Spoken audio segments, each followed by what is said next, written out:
All right, we'll see if this works now. All right, so I just kind of want to make some points about what's going on right now, and bring it back to the commons, actually.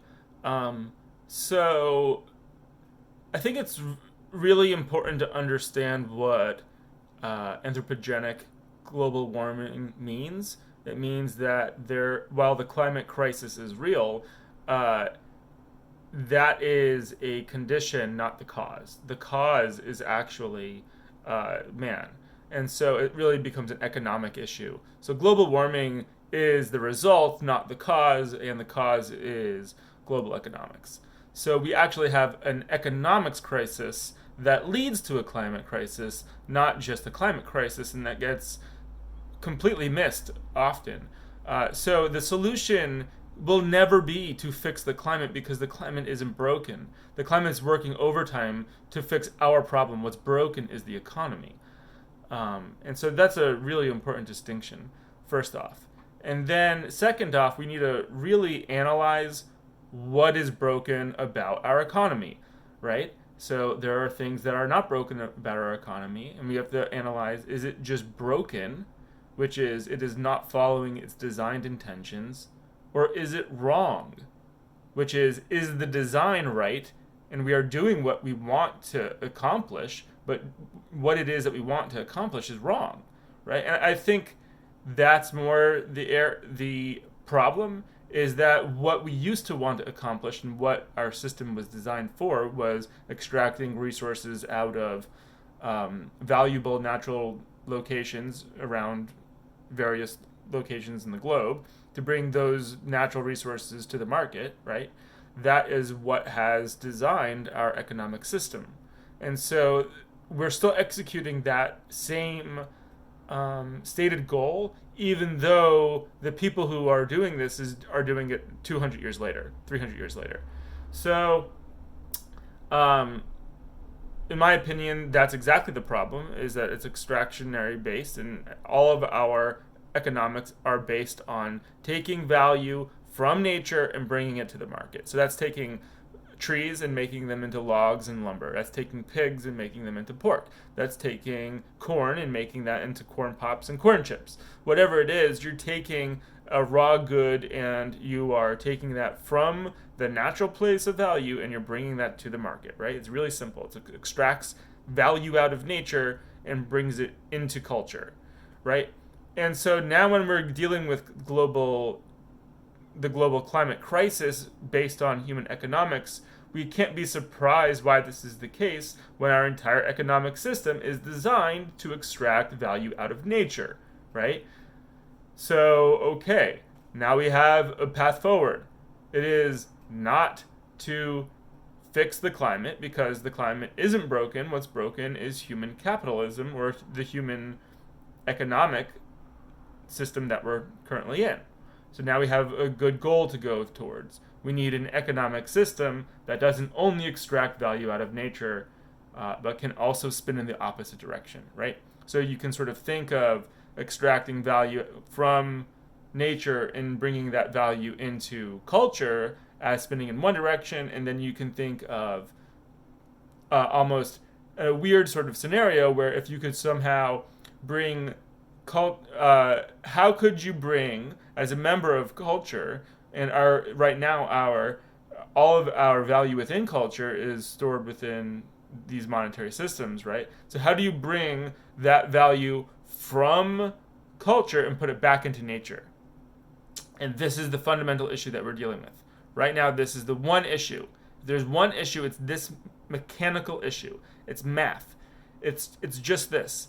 It is right now, our entire system is predicated on the idea of individual incentives trumping group dynamics.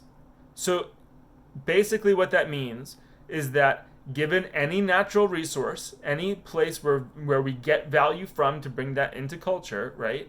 It's always going to be a personal cost to put value back into nature then it will be, and it will always be a personal gain to extract that value out of nature. And this is why we have the climate crisis. This is the one reason, and you can track it all to this. It is that if you want to help a common good right now, that comes as a personal cost. 100%. If you want to extract that value out of that nature, you can get a return on investment on it. That's it. So, what does this mean? This means we have some obvious solutions and steps forward. One, we need a new value source. We can't rely on only valuing the extraction of natural value, bringing that into culture. We have to think of what makes value. Are all of the things that we consider valuable now being extracted out of nature? And what I mean by nature is non-humans. For a very quick and dirty description of what I mean by nature. And so we really need to come together as intelligent people, as knowledge workers, as social workers, as academics, as computer programmers, and artists, and really come together and decide, hey, look, while I think fish and lumber is valuable, do I also think poetry and music is valuable? I do, actually. Yeah. Are movies valuable? Yeah, they are. Are TED Talks valuable? Yeah, they are. Is email valuable? Actually, yeah, email is valuable. What about accounting? Is accounting valuable? Yeah, that is valuable. Now, these are things that aren't found in nature. They're found in culture, and they're actually performed by humans.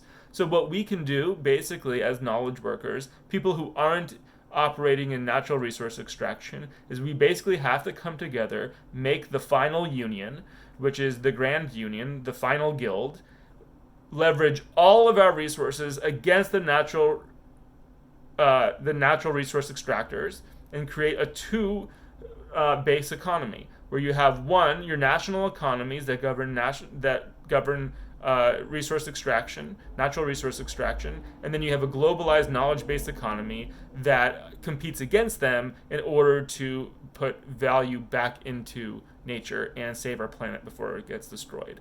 If we don't do this, basically every person who needs to create value, which is every person because they need food and shelter and status, will always be by default on the side of the natural resource extraction. Even if they want to add value back into nature, they first have to survive. And so it will always be a smaller derivative portion of the value they extract than the value that they can put back, because they're always having to extract first.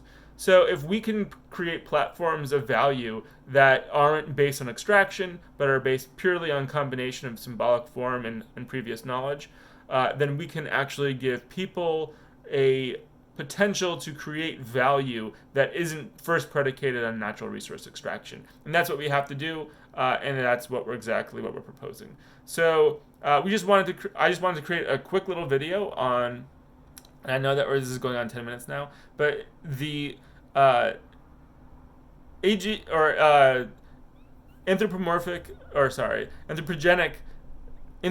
blah, blah, blah, blah, blah, blah, blah. I can speak. No, but anthropogenic global warming is an economics problem, not a climate problem. Once you prove that it's actually happening through the climate science, it is no longer an issue of science. It's an economics issue. So if we can't look for climate science to give us solutions, they can't. But we can actually create economic solutions and economic systems that revert the incentives of individuals. And that's exactly what we do. No amount of environmental activism will solve this. What we have to do is create an economic system that makes it so people don't have to be they don't have to be environmental activists in order to do good for the environment. They could only just want to be selfish and make money. And so we need to create a system that supports people and their lifestyles and provides work for them and creates value that's not based on natural resource extraction. Because right now what's going on is all ways of creating value are predicated on natural resource extraction. And even if you're directly not dependent on it for your income, the net result is it's based on natural resource extraction. So until we can create an economics and a way to account for the value created not from natural resource extraction, we'll never sort of break out of that trap. Thanks.